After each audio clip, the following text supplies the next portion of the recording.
A nova proposta de terceirização e a proteção jurídica do trabalhador. O tema esteve em debate na subseção local da OAB. A convidada especial foi a juíza substituta do trabalho aqui de Cachoeira do Sul, doutora Carolina de Paiva. Doutora, o que é esta nova regra, essa nova lei da terceirização?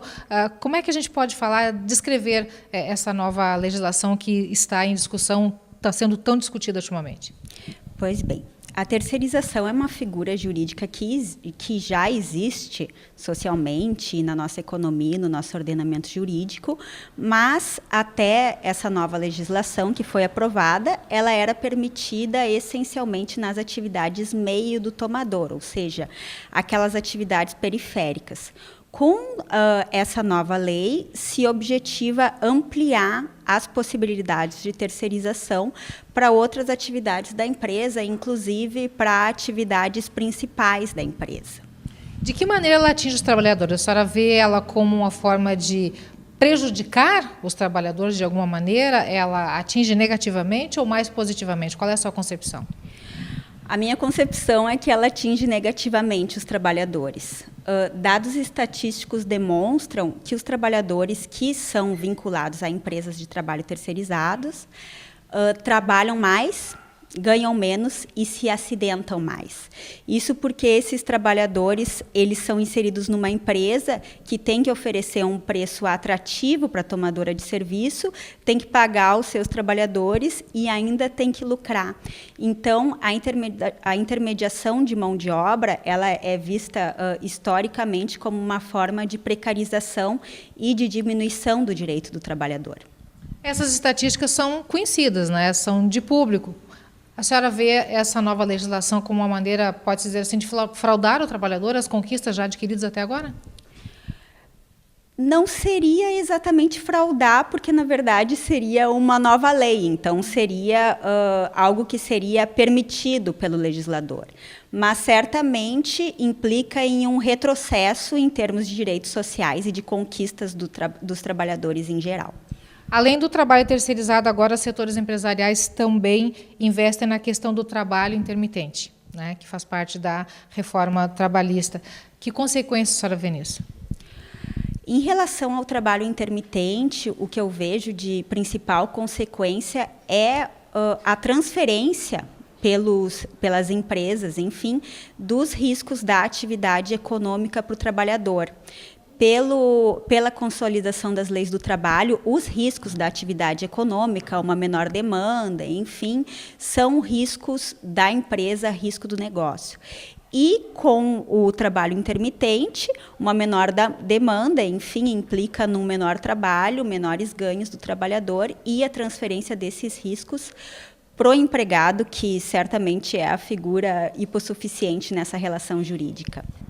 Além de tudo isso que falamos até agora, o que a senhora consideraria como desrespeitoso, pode dizer assim, a todas as conquistas até agora dos trabalhadores brasileiros? Bem, na verdade, são vários elementos da reforma trabalhista que podem vir a prejudicar os trabalhadores. Eu considero a terceirização na atividade fim como o mais preocupante em termos de conquistas sociais, também o trabalho intermitente, mas podemos mencionar também a supressão do direito ao pagamento das horas em itinerário, enfim, também a reforma da Previdência, que não está exatamente no projeto de lei da reforma trabalhista, mas que também é um retrocesso bastante grande em termos de conquistas sociais. Tem muita coisa mudando ultimamente, né? Ou muita coisa querendo ser mudada, ou não querendo ser mudada, enfim, mas coisas que estão em transformação, em andamento. De que maneira o trabalhador pode se proteger? Tem uma maneira? Frente à legislação, é um pouco difícil que o trabalhador consiga efetivamente se proteger. Essas alterações todas, a repercussão delas vão depender muito dos movimentos sociais. Então, na verdade, algumas medidas também podem vir a enfraquecer ou a fortalecer os sindicatos. O ideal seria que os trabalhadores conseguissem formar sindicatos fortes para garantia dos seus direitos e concretização de novos direitos. Agora, pelo lado da empresa, do empresário, Como é que a senhora vê assim, a questão? Há uma segurança para os empresários com essa nova legislação, considerando assim, o alto índice de ações trabalhistas? Sinceramente, eu acredito que não. Especialmente no que se refere à questão da terceirização, é muito comum que essas empresas prestadoras de serviço não tenham viabilidade econômica para continuar as suas atividades. E à medida que o empresário transfere as atividades importantes dele para essas empresas, muitas vezes ele é demandado em processos na Justiça do Trabalho e não tem a documentação necessária para comprovar que os direitos dos trabalhadores efetivamente foram quitados. Então, nesse aspecto, eu acredito que ele pode, inclusive, ser prejudicado com essa alteração, especificamente da terceirização. Um dos argumentos para essa terceirização, para esta lei, é a questão de ampliação do número de vagas de trabalho no mercado. A senhora acredita que isso é uma realidade ou é utopia? Eu acredito que as medidas que estão sendo trazidas, claro que podem facilitar algumas questões gerenciais das empresas, mas eu honestamente não acredito numa significativa ampliação dos postos de trabalho. O que vai acontecer é uma diminuição nos custos do empresário. Isso certamente vai ser uma realidade se aprovadas todas essas medidas que estão sendo propostas. Quanto à Justiça do Trabalho, aprovadas todas essas medidas, a senhora acredita que vai aumentar a carga de trabalho de vocês ou, de uma certa maneira, isso não vai influenciar muito? Eu acredito que não vai influenciar muito, porque, na verdade, as demandas existem, só que os fundamentos podem ser distintos.